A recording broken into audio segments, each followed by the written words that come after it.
Copper has been very important in the history of money in Malaysia. For many centuries, this simple metal was used to make coins.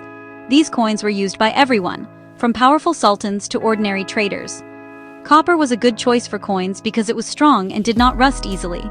It was also common enough to make many coins for everyday use. Before coins, people in the Malay Peninsula used other things for trade, like beads, gold dust, or pieces of tin shaped like animals. But as trade with other countries grew, there was a need for a proper money system. Copper coins helped to create this system, making it easier for people to buy and sell goods in the markets. The story of Malaysian copper coins is a long and interesting one. It tells us about the history of the region itself. We can see the rise and fall of great maritime kingdoms. We can see the arrival of traders and colonizers from faraway lands like Portugal, the Netherlands, and Britain. Each new power brought its own coins and its own ideas about money. These changes affected the lives of local people in many ways. By studying these copper coins, we can understand how the economy and society changed over hundreds of years. The designs on the coins, the languages written on them, and the metal they are made from all give us clues about the past. The journey of copper coinage reflects Malaysia's journey as a nation. It starts with the unique coins of the individual Malay sultanates, each with its own local character and Islamic inscriptions. Then, it moves into the colonial period, where coins became more standardized to support the growing trade empire of European powers. Finally, it arrives at the modern era of an independent Malaysia, with coins that show national symbols and pride. This long history shows a move from diverse local currencies to a single, unified national currency. The humble copper coin was there for every step of this important transformation, serving as a constant in a world of change. In this essay, we will explore the complete history of these important metal discs. We will look at the very first copper coins used in the Malay archipelago and trace their development through the centuries. We will examine the different types of coins, their designs, and what they tell us about the people who made and used them. From the tin-rich lands of the Malay sultanates to the busy ports of the colonial era, and finally to the modern nation of Malaysia, copper coins have played a vital role. They are not just pieces of metal, they are small pieces of history that we can hold in our hands, connecting us directly to the vibrant and complex past of this fascinating region. Long before European ships arrived, the Malay sultanates were powerful trading centers. The Malacca Sultanate, founded around the year 1400, was one of the most important. It controlled the busy sea route known as the Straits of Malacca. To manage its growing trade, Malacca needed a reliable currency. The Sultanate began to issue its own coins, made mostly from tin, which was abundant in the region. However, some of the earliest and most interesting coins were made from copper. These early copper coins, known as pitas or keping, were often small and featured simple designs. They were very important for small, daily transactions in the bustling markets of Malacca, where spices, textiles, and other goods were traded. These early Sultanate coins are fascinating because they show a mix of local and foreign influences. Many coins from states like Kelantan, Terengganu, and Kedah had inscriptions in Jawi, which is the Arabic script adapted for the Malay language.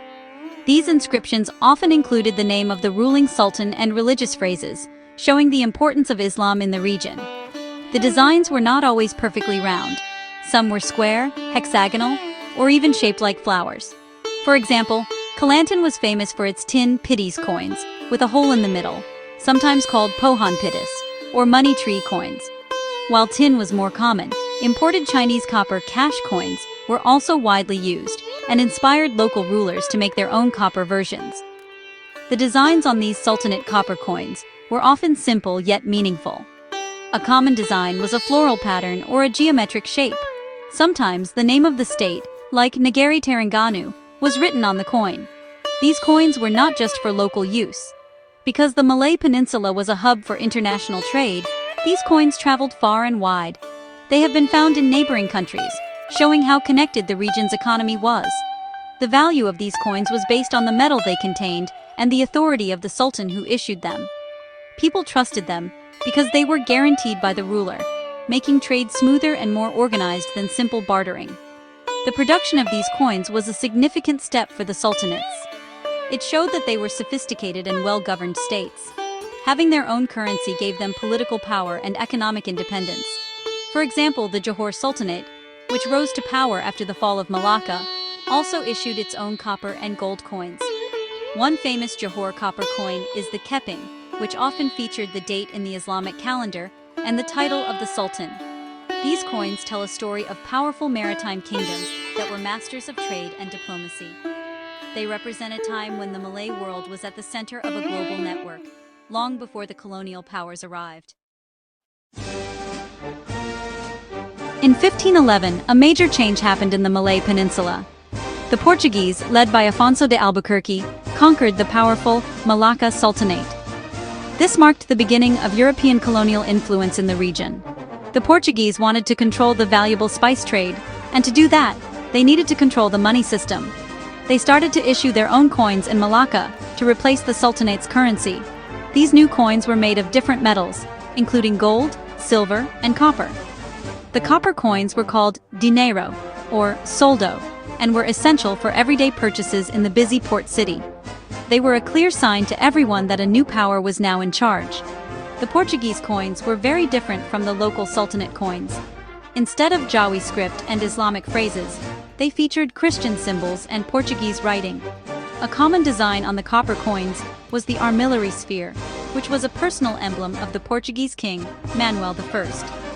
This symbol represented Portugal's global exploration and maritime power. On the other side of the coin, you would often find a cross from the Order of Christ. These designs were meant to show the authority and religion of the new rulers.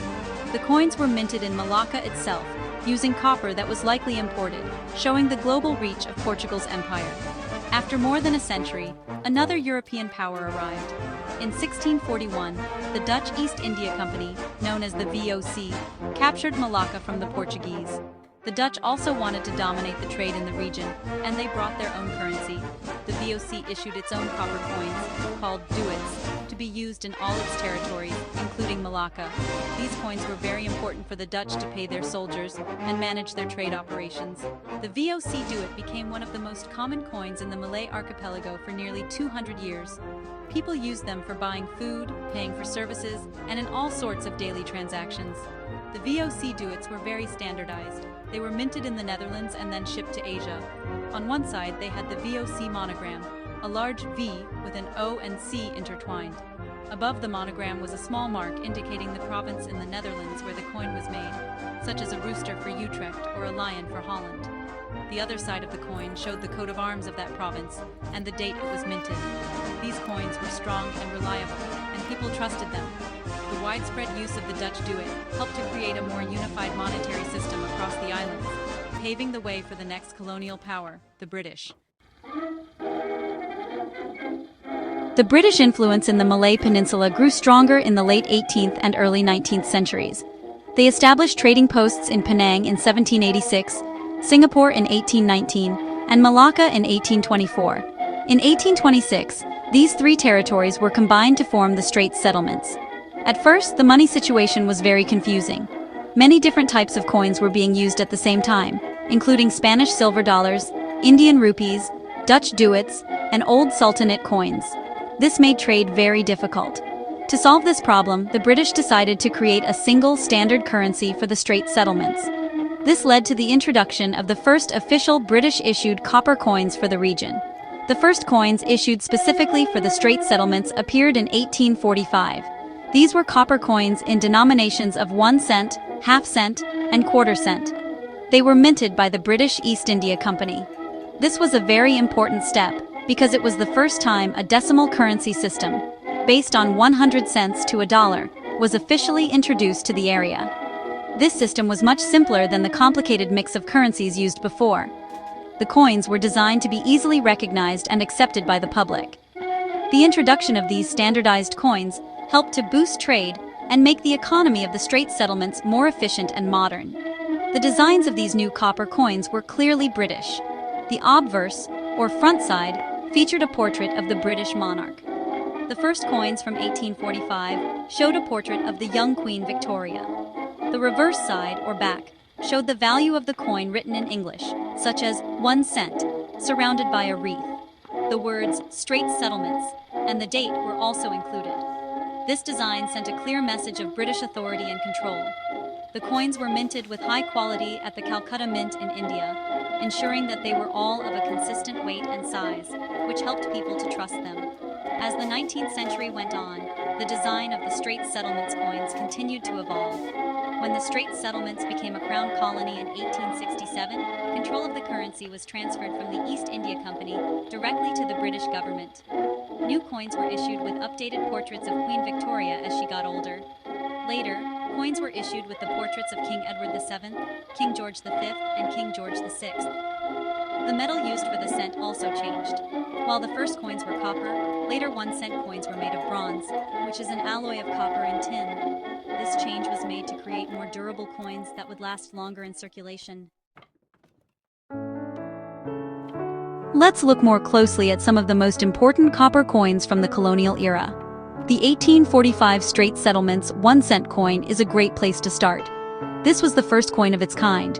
It was made of copper and had a weight of about 9.33 grams and a diameter of 29 millimeters.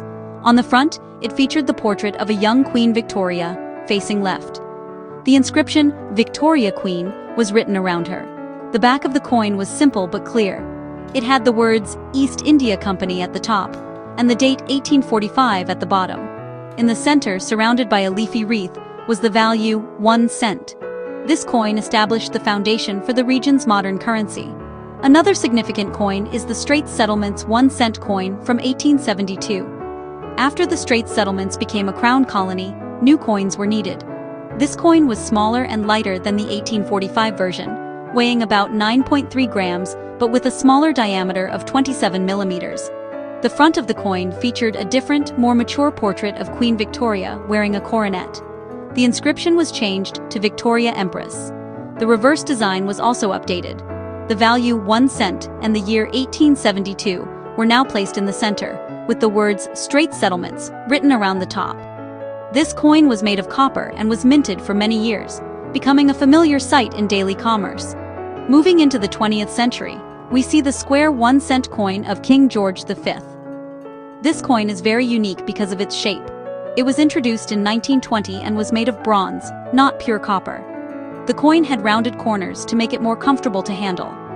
On the front, it featured the crowned head of King George V, facing left. The back had the value 1 cent in the middle, with a simple geometric design around it. The words, Straits Settlements, and the date were written on the 4 sides. This square shape was chosen partly to save metal during a time of economic difficulty after World War I, and also to make it easily distinguishable from other round coins. Finally, we have the last copper-based coin of the colonial era, the King George VI 1-cent coin. These were issued from 1941. Like the previous issue, they were square and made of bronze. The front showed the portrait of King George VI, facing left, with the title King and Emperor of India. The back design was similar to the George V square cent.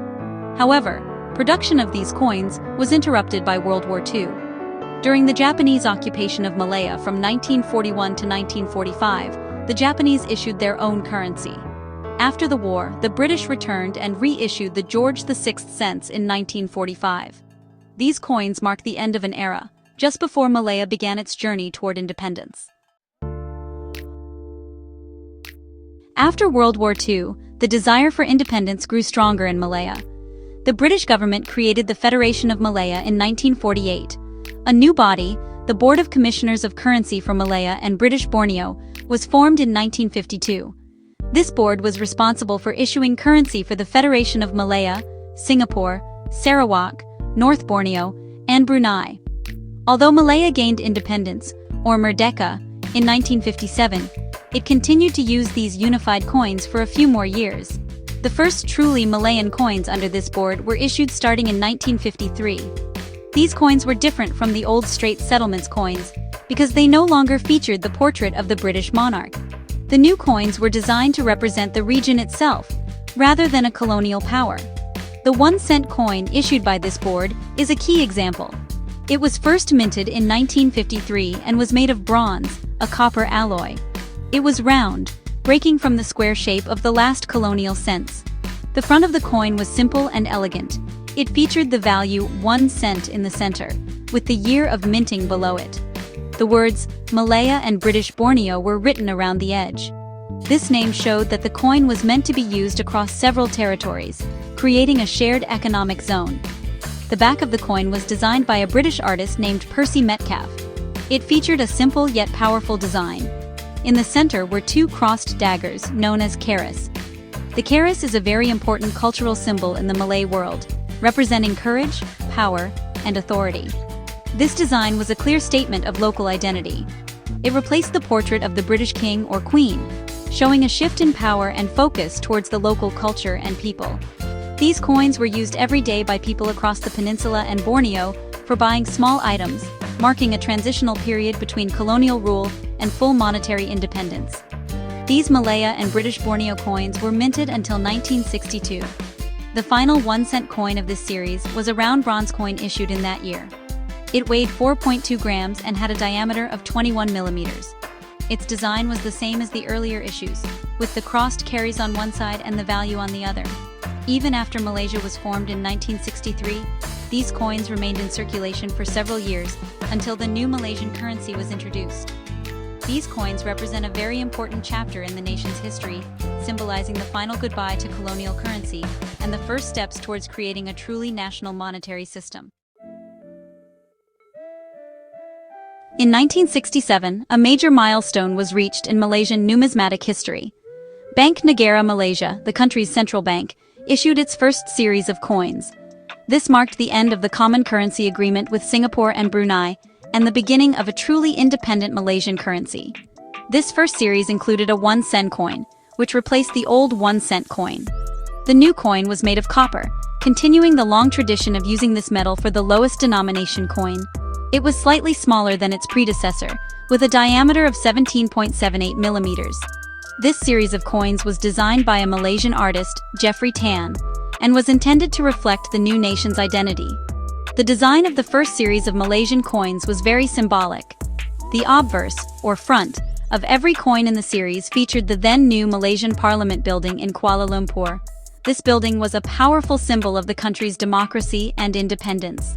Above the building was a crescent moon and a 13-pointed star, which were taken from the national flag and represented Islam as the official religion and the unity of the 13 states. The year of minting was shown below the Parliament building. The reverse, or back, of the 1-cent coin showed the value 1 sen and the word Malaysia at the top. This simple modern design was used for over 2 decades. In 1989, Malaysia introduced its second series of coins. The designs were updated to be more modern and to celebrate Malaysian culture. The 1-cent coin in this series was still made of copper, but it was now a copper-clad steel coin. This means it had a steel core with a thin layer of copper on the outside. This change was made to reduce the cost of minting the coins, as the value of copper metal had increased.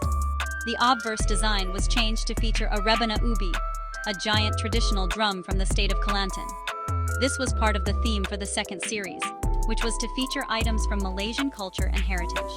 The third and most recent series of Malaysian coins was introduced in 2012. This series was called Distinctively Malaysia and aimed to showcase elements of the nation's nature and culture. However, this series marked the end of the copper coin in Malaysia. The new 1-cent coin was no longer produced for circulation. Instead, the government introduced a rounding mechanism, where the total bill for a transaction would be rounded to the nearest 5 sen. While the 1-cent coin is still legal tender, it is no longer minted or used in daily life. This decision brought an end to a history of copper and bronze low-value coins that had spanned centuries, from the early sultanates to the modern era. Throughout history, copper coins were the money of the people. They were used for the smallest transactions of daily life. In the markets of Malacca or Penang, a copper keping or a 1-cent coin could buy a piece of fruit, a small bowl of noodles, or a handful of vegetables. People carried them in small pouches or pockets. Because they were used so much, they wore out over time. The designs would become smooth and difficult to see. This heavy use is why it can be hard to find old copper coins in very good condition. These coins pass through thousands of hands, from fishermen and farmers to shopkeepers and children, forming the backbone of the local economy. Some Malaysian copper coins are now very rare and valuable to collectors. For example, the earliest Sultanate coins are extremely scarce, especially those from smaller states. Finding a well-preserved copper piece from the 15th century Malacca Sultanate is the dream of many numismatists. In the colonial era, some coins were minted in very small numbers for certain years, making them rare. The 1845 Straits Settlements quarter-cent and half-cent coins are much rarer than the 1-cent coin of the same year. Another famous rarity is the King Edward VII 1-cent coin from 1908. Very few were made, and finding one can be very difficult and expensive. There are many interesting facts about these coins. Did you know that some of the early tin coins from Kelantan, called Johal coins, were shaped like a fighting cockerel? This shows how local culture influenced the design of money. Another interesting fact is about the square 1-cent coins. While they were introduced by the British in the Straits Settlements, square coins were not a new idea in the region. The Johor Sultanate had produced square-shaped tin coins centuries earlier. Also, during the Japanese occupation in World War II, there was a severe shortage of metal, so the Japanese issued paper money for small denominations instead of making coins. The transition between different coinages was not always smooth. When a new currency was introduced, the old coins often continued to circulate alongside the new ones for many years. People were used to the old coins and trusted them. For example, when the British introduced their cent coins, Spanish silver dollars and Dutch duits were still widely accepted. The authorities had to set official exchange rates between the different coins to avoid confusion. This mix of currencies in people's pockets tells a story of a dynamic and multicultural society where different economic systems met and merged over time. Today, Malaysian copper coins have a rich legacy that is appreciated by many people. For most Malaysians, the 1 sen coin is a thing of the past, a memory from childhood. The decision to stop minting it in 2012 marked the end of an era. While it made daily transactions simpler by eliminating the need for the smallest coins, it also closed a chapter on a long and continuous history. The copper sen, in its various forms, was a part of Malaysian life for generations. It was the first coin many children received as pocket money. Its absence today highlights how much our economy and relationship with physical money have changed in the digital age. For historians and archaeologists, these copper coins are invaluable artifacts. They provide concrete evidence of trade routes, political power, and cultural exchange. A single coin found in the ground can help to date an archaeological site, or prove that trade occurred between two distant places. The metals used can be analyzed to find out where the raw materials came from. The languages and symbols on the coins are a direct link to the past, telling us about the beliefs and governance of the societies that created them.